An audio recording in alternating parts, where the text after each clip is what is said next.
Are you someone on your fertility journey and you're wondering what you can do to help yourself get pregnant? Well, today I'm going to share with you the number one thing you need to know about your body when you're trying to conceive, which is, are you ovulating? How to tell? We're going to go over all the signs and all the different ways and tools that you can find out whether or not you're ovulating. And then if you happen to not be, what you can do about it naturally. All right, so let's go ahead and jump right in. If you like these types of educational classes and tips, make sure to subscribe and hit the notification button below, and you'll be notified every time we upload a new video. So in today's video, we're gonna talk about ovulation. So the first place I wanna start is kind of give you an overview of how and when ovulation is generally occurring in your monthly cycle. So we're gonna talk textbook, right? Everyone's different. I'm not expecting you to have a perfect 28-day cycle, but we're just gonna talk about it this way for simplicity. So generally a woman will have 28-day cycle. Within that cycle, a lot of different things are gonna be happening, and these are all things that are stimulated by different hormonal balances and different hormonal levels within the body.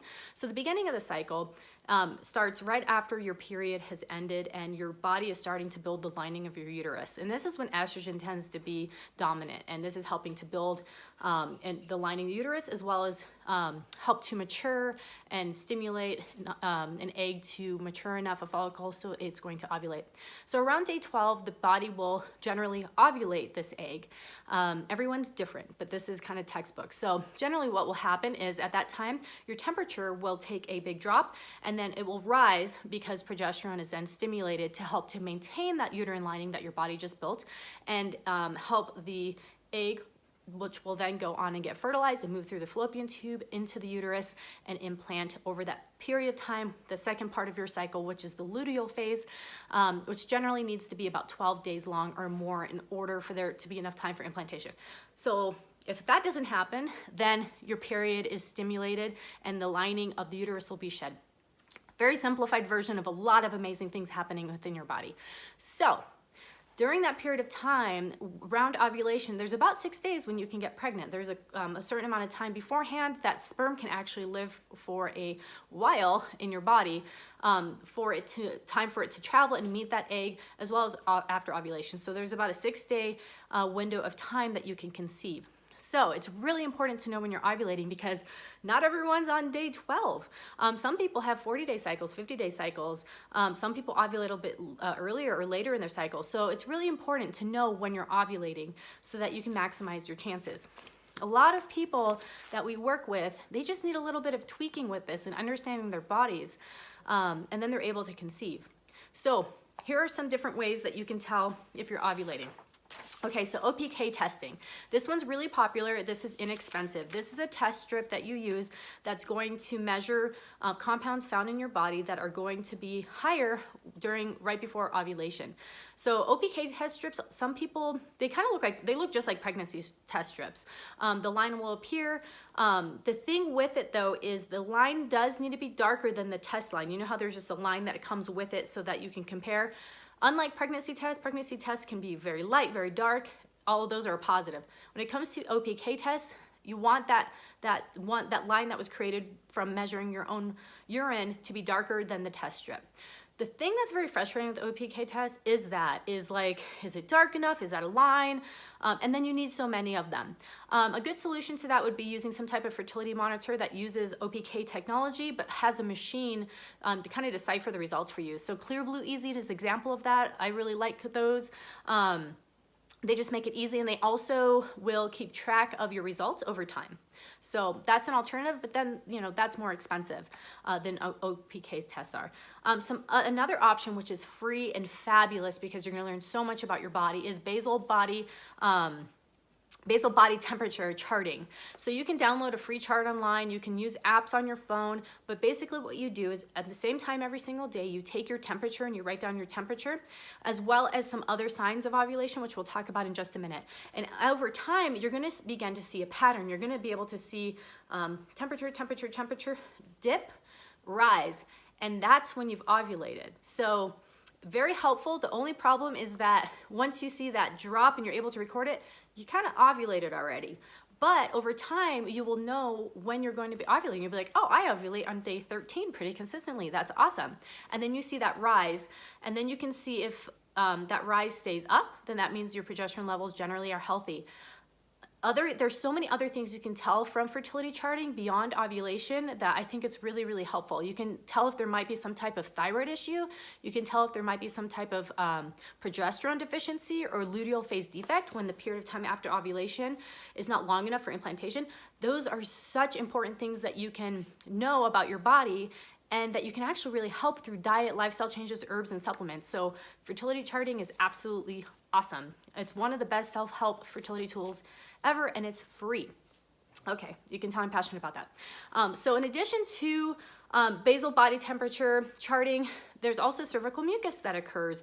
You'll notice this will occur when you actually start getting a little frisky and your body's preparing for ovulation. There's a lot of different signs. You'll begin being more attracted to your mate. You'll begin noticing the scent of men. There's all kinds of things that happen during that time, and cervical mucus will also change.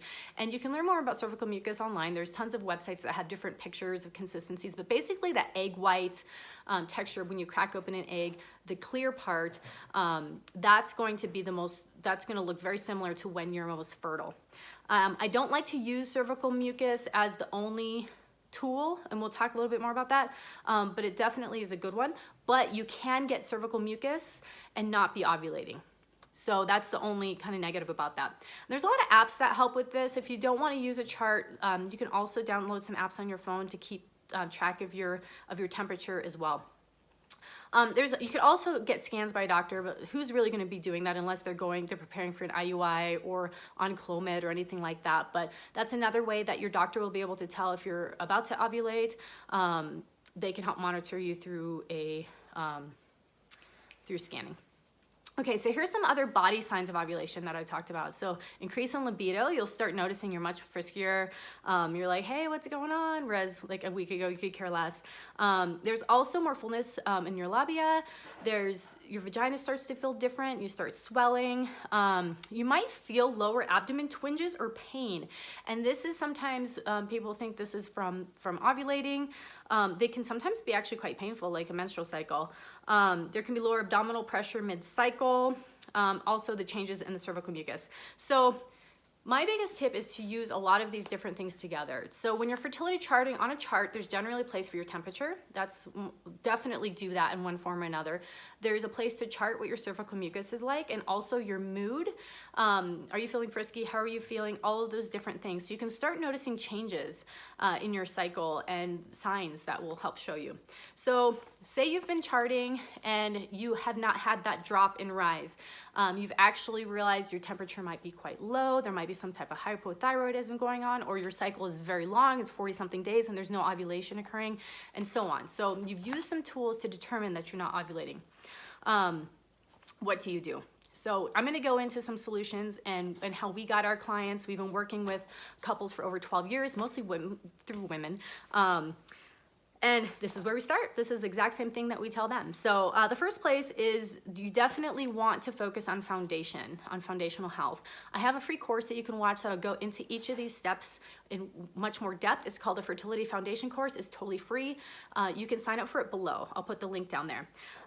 But the first thing to do is to follow a fertility diet. Making nutritional changes is going to have huge impact. You have to make sure you are not experiencing nutritional deficiencies. You would be surprised. This day and age, we are definitely experiencing nutritional deficiencies. So for instance, if you are anemic, low in iron, that could cause you to not ovulate. If you're not eating enough vitamin C for iron to be absorbed, if your B12 is low, there's all kinds of different reasons that you could possibly not be ovulating due to nutritional deficiencies or poor diet. I have a lot of videos on that. You can learn a lot more on how it specifically affects fertility, but you want to take care of any type of nutritional deficiency. Another good step is to start taking a whole food multivitamin or prenatal. This is also going to help with any of those underlying nutritional deficiencies and help gap a little bit of that nutrition, but diet is definitely first and foremost. The next is to start increasing circulation to the reproductive system. There's a couple different ways you can do that. The first and most effective way, I believe, is through self-fertility massage. This is a self-care technique that I designed that you do for yourself that will help increase circulation to the reproductive system. You can watch a clip of the program below. I'll link to it right here. Also, castor oil packs help. These help wonderfully with detoxification and increasing circulation to the reproductive system. Daily exercise, walking, running, biking, whatever it is you like to do. Hip hop. I've been trying to find a hip hop class here, and it's been very hard. All adult classes are about exercise and abs and cardio, and I'm like, I want to do a hip hop class. Anyways, so daily exercise, fertility yoga is also wonderful to help to increase circulation to the reproductive system, and some acupuncture, and we'll talk a little bit more about that. But a lot of these other things can be done free and done for yourself in the comfort of your home. They need to be done consistently though. The next is to use herbs. So there are herbs that can help to support ovulation depending on why you're not ovulating. So I'll list some herbs here and I'll link below videos to each of them because there's so much amazing information about them. I can't go into each one here, but they each have a different purpose and will help support your body based on different issues with why you're not ovulating. So what you can do is if you find out you're not ovulating, there's gonna be other signs that your body is showing you that can help direct you into what direction you need to go or why you might not be ovulating. Women with PCOS are not ovulating because they're experiencing PCOS and hormonal issues with that. So what you're gonna do for that, which, you know, diet plays a major part and some herbs, is going to be very different than if you're someone who has a very short cycle or very scanty cycle due to being underweight. So there's a lot of different things that are going on, but here are some of the main herbs that we like to turn to help support ovulation. Vitex is fabulous, maca, tribulus, saw palmetto, and shatavari. So I'll put more details in the notes below so you can learn more about each of these herbs, but they each have a different approach. So don't just take all of them. The next is to help to reduce stress. You know, stress can have an effect. If you've been through something really stressful in your life, did you ever notice it actually affected the length of your cycle or your period? Maybe you missed a period. Stress can have an effect because it increases prolactin and cortisol within our bodies, which are hormones and can completely put everything out of whack. That's the short, simplified story of that. But stress can definitely have an effect, and learning to manage stress is going to be pretty important. Stress isn't going away, but how it impacts your health and your body and how you react to it can completely be managed through practice and lots of tools. We offer tons of tools on our website. There's also, if you are experiencing fertility issues, you need to address those and not just focus on anovulation, not just focus on lack of ovulation. So a lot of people will come to us and say, I'm not ovulating, what herb should I take? Well, after talking with them and they've done a consultation with us and we're able to see their whole health history, we're like, oh, you actually have like 3 different health issues like PCOS and hypothyroidism and all these hormonal imbalances. So we need to actually take a step back, look at the bigger picture and address those issues from a bigger picture, and then ovulation will occur. We're not gonna just focus on trying to force ovulation or stimulate ovulation. That is the end result of all these other things going on with the body. That is what's so amazing about natural health and can be a little frustrating because it takes time, but you help the whole system so the system is able to function, and then these normal things will return, these signs of health and function return. The next is if you stop birth control, if you just quit birth control recently, it can take a little bit of time for ovulation to get on track. Also, if you're breastfeeding, you have generally higher prolactin, and that's going to definitely affect your ovulation. And the other is any type of hormonal imbalance that may be occurring. So there are steps that you can take for each and every single one of those. So what to do now? You can work with us in a couple different ways. Definitely, next step is the foundational fertility course. So you can learn about diet, herbs, supplements, all those things, so you make sure your nutritional deficiencies and your baseline is taken care of. If you've been trying to conceive for a little while and it hasn't been happening for you, or you do have a known fertility issue, you can work with us. We do consultations where we help guide and empower you and give you information that's specific to what has been going on with you. We have thousands of pages of free information on our website, but that's overwhelming if you're trying to figure out your specific thing. What we tend to find is someone will come to us and they're taking 15 different supplements, and we're like, oh wait, no, for your specific situation, you need these 5, you need this 4, here's the specific steps and the way you need to make changes in your diet. So we can help really simplify this for you. Also, if you have any other questions, you can put them in the comments below. You can also email us at any time. We're very dedicated to helping you. This is a passion of ours. Let me know in the comments below if you found this video helpful. I hope you did, and I'll talk to you again soon. Thanks, guys. Bye.